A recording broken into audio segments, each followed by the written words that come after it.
दोस्तों अगर आप भी चाहते हैं कि भारतीय टीम T20 वर्ल्ड कप जीते तो इस वीडियो को लाइक जरूर कीजिएगा। दोस्तों तस्कीन अहमद और संतो ने अपनी तूफानी प्रदर्शन से जिम्बाब्वे को घुटने टेकने पर किया मजबूर। तो वहीं आज बांग्लादेश और जिम्बाब्वे के बीच कांटेदार मुकाबला देखने को मिला, जहां अंतिम गेंद तक ये कह पाना मुश्किल था कि इस मुकाबले को कौन सी टीम अंतिम गेंद पर जीतती है। तो वहीं रोमांच की सारी हदें पार कर देने वाले इस ड्रामा से भरपूर मुकाबले में कैसे अंतिम ओवर में मुसद्दिक हुसैन ने दिलाई बांग्लादेश को जीत, ये तो हम आपको बताएंगे ही। साथ इस रोमांचक मुकाबले की पूरी हाईलाइट भी दिखाएंगे, तो वीडियो को एंड तक जरूर देखें। लेकिन उससे पहले आपको क्या लगता है, मुस्तफिजुर रहमान, तस्कीन अहमद और मोहम्मद शमी में से कौन खतरनाक गेंदबाज है? अपनी राय नीचे कमेंट में जरूर बताइए। दोस्तों ब्रिस्बेन के मैदान पर आज बांग्लादेश और जिम्बाब्वे के बीच मुकाबला खेला गया। इस मुकाबले में शाकिब अल हसन ने टॉस जीतकर पहले बल्लेबाजी करने का फैसला किया, जो काफी हद तक सही भी साबित हुआ। जहां 20 ओवर में 150 रन 7 विकेट के नुकसान पर बांग्लादेश ने बना दिए। दरअसल बांग्लादेश की टीम की तरफ से पारी की शुरुआत करने के लिए संतो और सौम्या सरकार आते हैं, जहां दोनों बल्लेबाजों ने शानदार बल्लेबाजी करने की कोशिश करी, लेकिन संतो ने पारी को संभाल लिया। लेकिन दूसरी तरफ से सौम्य सरकार मात्र 2 गेंदों पर बिना खाता खोले मुजीबुर रहमान की गेंद पर चकमा खा गए और कैच आउट हो गए। जिसके बाद बल्लेबाजी करने के लिए लिटन दास आते हैं, जहां पर लिटन दास पावर प्ले के अंतिम ओवर में 12 गेंदों पर 14 रन बनाकर उसी गेंदबाज और उसी फील्डर के द्वारा कैच आउट हो गए, जिन्होंने सौम्य सरकार को आउट किया था। इसके बाद बल्लेबाजी करने के लिए कप्तान शाकिब अल हसन आए, लेकिन आज वो कुछ भी खास कमाल नहीं कर पाए। जहां 13वें ओवर में विलियम ने मुजीबुर रहमान के हाथों 20 गेंदों पर 23 रन बनाने के बाद कैच आउट करा दिया और अब बल्लेबाजी करने के लिए अफीफ हुसैन आ चुके थे। तो दूसरी तरफ से संतो ने अपना अर्धशतक पूरा कर लिया। इसके अलावा आगे पारी को ले जाते हुए संतो ने 17वें ओवर में 55 गेंदों पर 7 चौके और 1 छक्के की मदद से 71 रन बनाने के बाद सिकंदर रजा के द्वारा कप्तान एडमिन के हाथों कैच आउट हो गए और अब बल्लेबाजी करने के लिए मुसद्दिक हुसैन आ चुके थे। तो वहीं पारी के अंतिम ओवर में मुसद्दिक हुसैन नगरवा के द्वारा चतरा के हाथों 7 रन बनाकर कैच आउट हो गए।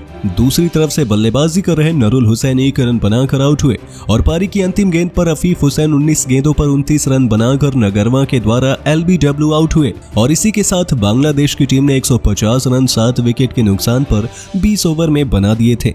लेकिन 151 रनों के लक्ष्य का पीछा करने जब जिम्बाब्वे की टीम उतरी, तो जिम्बाब्वे की तरफ से पारी की शुरुआत करने के लिए कप्तान एडमिन और माधवीरे मैदान पर आते हैं और दोनों ने अपनी टीम को बेहद खराब शुरुआत दी।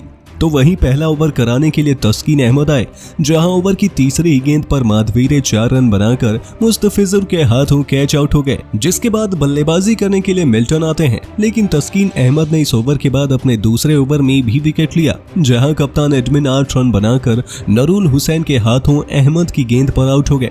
तो वहीं मुकाबले में रोमांच पावर प्ले के अंतिम ओवर में आ गया था।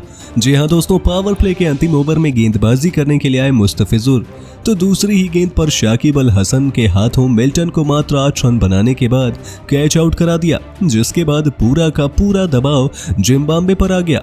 जिसके बाद बल्लेबाजी करने के लिए सबसे महत्वपूर्ण खिलाड़ी सिकंदर रजा आए, लेकिन 2 मिनट के बाद ही सिकंदर रजा के आउट होते ही पूरा मुकाबला बांग्लादेश के पक्ष में चला गया था। जी हां दोस्तों, इसी ओवर की 5वीं गेंद पर सिकंदर रजा ने 3 गेंदों पर बिना खाता खोले अफीफ हुसैन के हाथों कैच आउट हो गए और पावर प्ले में 36 रन 4 विकेट के नुकसान पर बन चुके थे।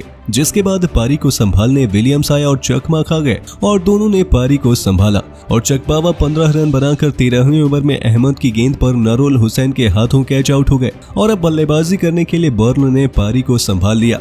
तो दूसरी तरफ से 18वें ओवर में विलियम्स ने अपना अर्धशतक पूरा कर लिया, लेकिन मुकाबला काफी ज्यादा रोमांचक हो गया था, जहां 2 ओवर में जीत के लिए 26 रनों की आवश्यकता थी। जहां पर 19वें ओवर में विलियम 42 गेंदों पर 64 रन बनाकर शाकिब अल हसन के द्वारा रन आउट हुए और अब जीत के लिए अंतिम ओवर में 15 रनों की आवश्यकता थी और गेंदबाजी करने के लिए मुसद्दिक हुसैन आए, जहां पहली ही गेंद पर 1 रन आया। तो वहीं दूसरी गेंद पर ब्रेड इवेंस 2 गेंदों पर 2 रन बनाने के बाद अफीफ हुसैन के हाथों मुसद्दिक हुसैन की गेंद पर कैच आउट हो गए। जिसके बाद बल्लेबाजी करने नगरवा आए और आते ही 2 गेंदों पर एक चौका और एक छक्का लगाकर मुकाबले को काफी ज्यादा रोमांचक बना दिया। लेकिन अगली ही गेंद पर मुसादिक हुसैन ने मुकाबले में रोमांच बना दिया था और नगरवा को 10 रन बनाकर स्टंप आउट करा दिया और अब अंतिम गेंद पर 5 रनों की आवश्यकता थी। लेकिन यहाँ पर तगड़ा ड्रामा हो गया, जहां गेंद को नरुल हुसैन ने स्टंप के आगे ही पकड़ लिया, जिसके कारण गेंद नो बॉल हो गई और इस पर काफी ज्यादा समय बर्बाद हुआ। और अभी भी अंतिम गेंद पर जीत के लिए 4 रनों की आवश्यकता थी और अंतिम गेंद को मुसद्दिक हुसैन ने खाली फेंक दिया,